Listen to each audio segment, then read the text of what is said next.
Bonjour et bienvenue dans J'aime l'écho, l'émission qui donne la parole aux chefs d'entreprise. Mélanie Glibuzik, bonjour. Bonjour. Bienvenue, vous êtes PDG de MGIB. Vous êtes une spécialiste de l'agencement des espaces industriels, les espaces de stockage, les espaces de travail. Donc vous allez optimiser l'espace de l'entreprise.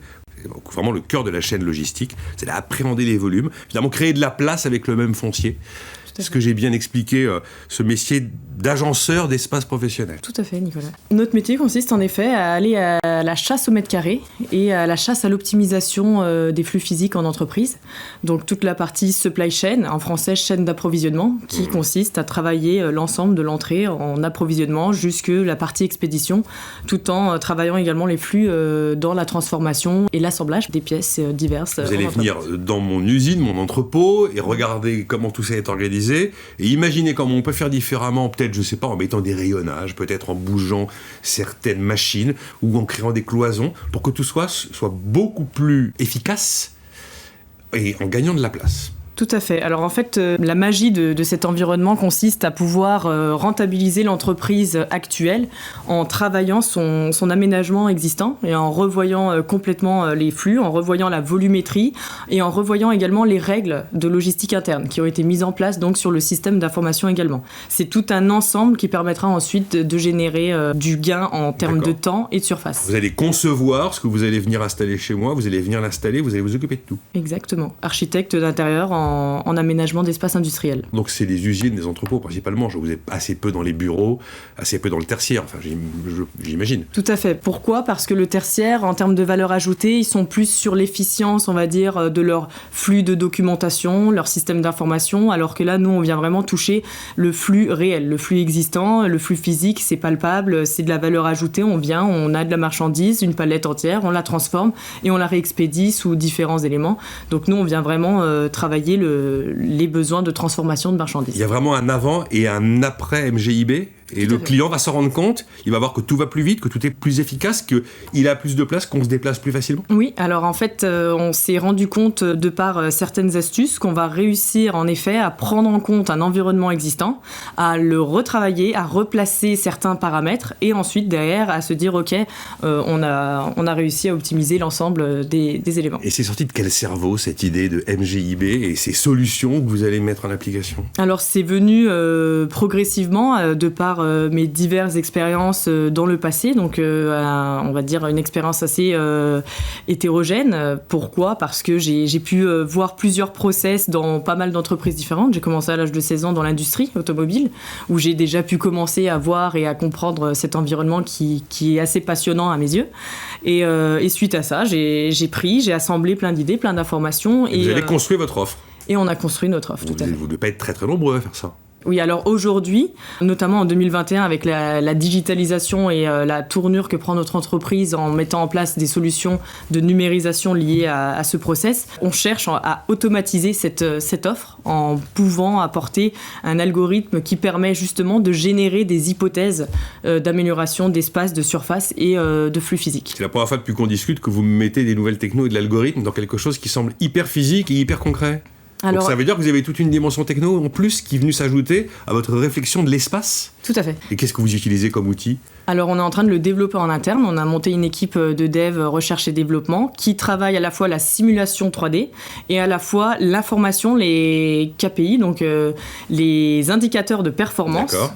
Spécifique propre à notre activité que l'on vient incrémenter dans notre système, qui lui ensuite va analyser l'ensemble avec la surface et la volumétrie et va réussir à faire ce que nous on fait, on va dire humainement, d'implanter et de créer des hypothèses de simulation. Vous allez me faire avec de la 3D ce qu'on appelle le jumeau numérique. Regardez, votre espace va devenir celui-ci, je vais vous le modéliser et je vais même vous le montrer en fonctionnement. Exactement. Ce qui va vous permettre de vous faire une idée. Tout à fait. Les clients viennent vous voir pourquoi ? Parce qu'on n'a pas le réflexe immédiat de se dire que c'est son espace et la manière dont on a positionné son outil de production qui peut, en fonction de l'endroit où on met les choses, changer finalement de changer la compétitivité de l'ensemble? Alors, les personnes qui ont un besoin de croissance, qui se rendent compte qu'elles sont en pleine croissance imminente et qui ont besoin du coup d'être accompagnées dans cet élan-là, se rendent très vite compte qu'on passe d'un mode artisanal à un mode industriel. D'accord. Où là, on a besoin de passer du tout au rien et on va réfléchir, on va travailler ensemble sur un groupe projet innovant. Alors, il y a de la nouvelle techno et puis il y a aussi un aspect,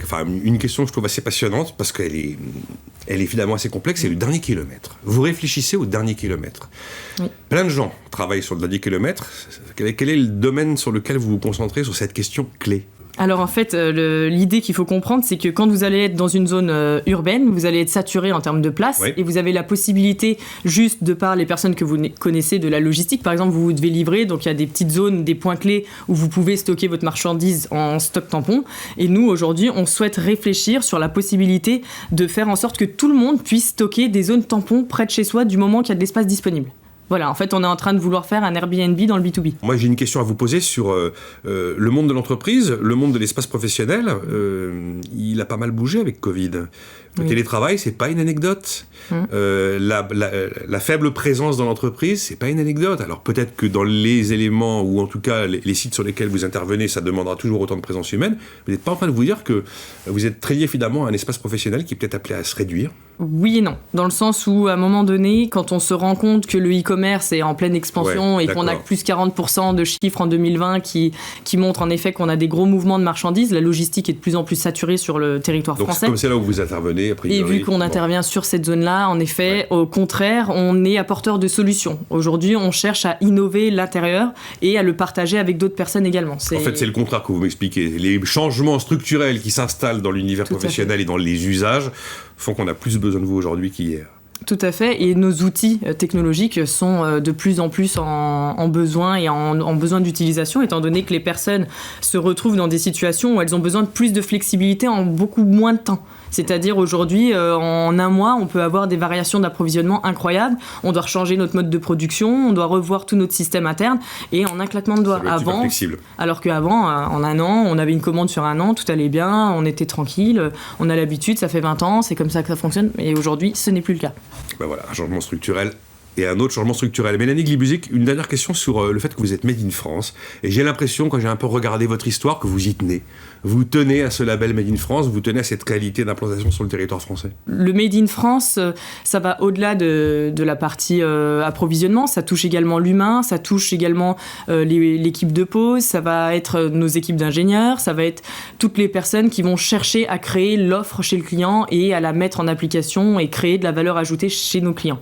Aujourd'hui, on monte tout un écosystème qui nous permet de pouvoir accompagner nos clients avec de la proximité, de la réactivité et de l'implication aussi. C'est pour moi donnant-donnant. On donne pour recevoir et inversement. Donc il y a eu Épinal, il y a eu la Savoie, bientôt Paris et Lyon, et tout ça vient de chez nous. Tout à fait. Bon. Vous avez adhéré au CJD, le Centre des jeunes dirigeants. Oui. C'était quoi votre motivation? Appartenir à un syndicat qui peut permettre... Enfin, je sais pas, dites-moi. Ce qui se passe, c'est que le dirigeant, à un moment donné, se retrouve, on va dire, dans l'isolement. À un moment donné, on est dans une situation où on a plein d'idées, on a plein d'informations à créer, d'autant plus que je suis partie de zéro et que j'ai créé la structure de A à Z. Et à un moment donné, toute cette charge sur ses épaules demande à être pris en compte avec un groupe qui puisse écouter, échanger, faire grandir, mettre l'économie au service de l'homme et non pas l'inverse. Et toutes ces valeurs-là nous ressemblent aujourd'hui dans l'entreprise et font que je suis soutenue par ce mouvement et je soutiens également le mouvement. Merci Mélanie Glibuzic, donc PDG de MGIB. Merci.